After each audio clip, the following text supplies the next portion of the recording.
আমি টাকা চাই না, আমি বিবাহ করি। আমার টাকা ধরে দাবি আমার পূর্ণ করবে, হয়তো আমি ইয়ার বস।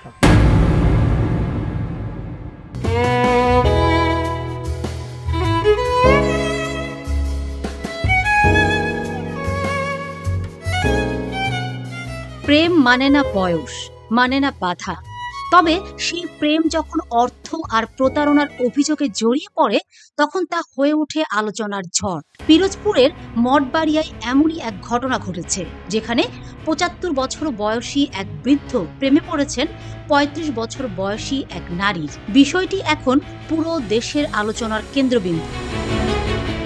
পিরোজপুরের মঠবাড়িয়া উপজেলার বড় মাছুয়া গ্রামে ৭৫ বছর বয়সী আবুল কাশেম মুন্সি তার স্ত্রীর মৃত্যুর পর ঘটকের মাধ্যমে পরিচয় হয় একই এলাকার মাহিনুর আক্তারের সাথে। প্রথমে ভালো লাগা, পরে প্রেমের আশ্বাস, আর শেষ পর্যন্ত বিয়ের প্রতিশ্রুতি।